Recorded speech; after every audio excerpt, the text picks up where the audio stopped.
যাই হোক, আবারও গাজীপুরের কাপাসিয়ায় ফিরে যাওয়া যাক।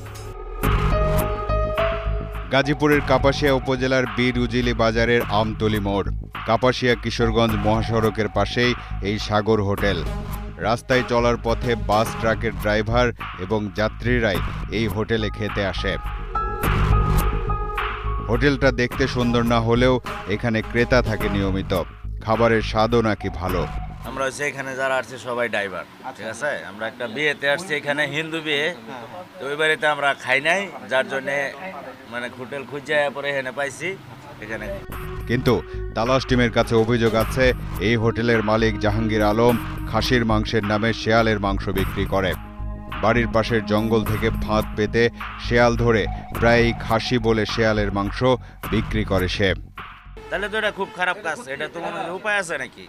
এরকম যে আমরা জানতে পারি, এলাকার মানুষের তো মনে হয় তার উচ্ছেদ করে আনবো। এবার দেখা যাক যার দিকে এই শেয়ালের মাংস বিক্রির অভিযোগের আঙুল, সেই জাহাঙ্গীর আলম কি বলে। শত্রুতামি করে এই সমস্ত বিক্রি করেন না কখনো, অসম্ভব। জাহাঙ্গীর আলম তো অস্বীকার করছে, আসলেই কি সে কারো শত্রুতার শিকার?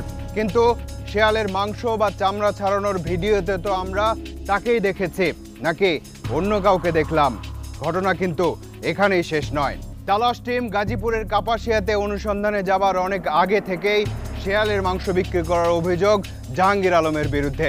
আচ্ছা, এতদিন আগে থেকেই যদি এমন ঘটনা ঘটে থাকে, তবে কি তা সংশ্লিষ্ট প্রশাসনের কান পর্যন্ত পৌঁছায়নি, যারা এর সত্যতা যাচাই করে প্রয়োজনীয় ব্যবস্থা নিতে পারেন? গাজীপুরের কাপাসিয়া উপজেলার নির্বাহী কর্মকর্তার কার্যালয়ে তালাশ টিম। তালাশ টিমের হাতে আসা ভিডিও দেখানো হলো উপজেলা নির্বাহী কর্মকর্তা মোহাম্মদ মাকসুদুল ইসলামকে। এই ভিডিও দেখে তিনি নিজেও অবাক হলেন। ভিডিও দেখার পরই মোবাইল কোর্ট পরিচালনার সিদ্ধান্ত নিলেন মাকসুদুল ইসলাম। কাপাসিয়া থানার ভারপ্রাপ্ত কর্মকর্তাকে ফোনে বিষয়টা জানানো হলো।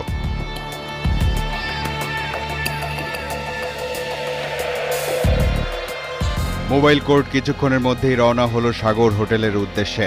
সাথে আছে তালাশ টিম। এমন ঘটনা যেমন প্রত্যাশিত নয়, তেমনি এমন ঘটনা যে নিয়মিত ঘটে সেটাও নয়। সেক্ষেত্রে শেয়ালের মাংস বিক্রির সাজা কেমন হবে সে সম্পর্কেও ধারণা নেই আমাদের। দেখা যাক ভ্রাম্যমাণ আদালত কি সিদ্ধান্ত নেয়। 20 মিনিটের মধ্যেই মোবাইল কোর্ট পৌঁছে গেল সাগর হোটেলের সামনে। এরই মধ্যে হোটেল বন্ধ করে চলেও গেছে জাহাঙ্গীর আলম। কিন্তু কিছুক্ষণ আগেও হোটেল খোলা ছিল। মনে হচ্ছে মোবাইল কোর্টের খবর আগে থেকেই জেনে গেছে জাহাঙ্গীর আলম। দোকান বন্ধ দেখে তার বাড়ির দিকে গেল তালাশ টিম। তালাশ টিমকে দেখে দৌড়ে পালাতে থাকে জাহাঙ্গীর আলম। তালাশ টিমের সদস্যরাও পিছু নিল, যদি তার নিজের মুখের কিছু কথা শোনা যায় এই শেয়ালের মাংস বিক্রির ব্যাপারে।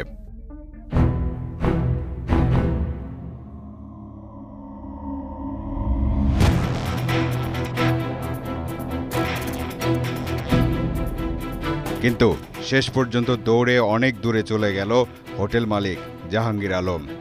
এরপর স্থানীয় লোকজনের সাথে কথা বলে তালাশ টিম। মানুষের খাওয়াইছে, লোকজনে খাওয়াইছে। হোটেলে কি বললে মানুষের খাওয়াই? খাসি বলে খাওয়াইছে। হ্যাঁ, এই গাড়ির তলে টাকের চাপাত পরে যেটা পড়তো এটা আনতো। এই পর্যন্ত আমরা খবর পাইছি 27টা শিয়াল এইভাবে বিক্রি করছে না, 1000 টাকা করে দিত। মরা শিয়াল এটাকে লেগে বললো, আপনি এটা বিচার করবেন, আপনি এটা জানেন বা কি না জানেন, এটা আঙ্গর সামনে বিচার হওয়া লাগবে। পরে আমি মেম্বার ডে লইয়া, ইমাম সাহেব লইয়া পরবর্তী সময় আমি এখানে বইয়া দরবার করছি। আচ্ছা, করার পরে কি বলছে সে? সে কইছে জব হচ্ছে, স্বীকার করছে যে সে এই কাজটা করছে এবং সে ক্ষমা চাইছে। ক্ষমা চাইছে, সবার কাছে মাপ চাইছি, মানে কইছে আমি এই ধরনের আর এই কাজ করতাম না। জাহাঙ্গীরকে না পেয়ে হোটেল সিলগালা করে দেয় ভ্রাম্যমাণ আদালত।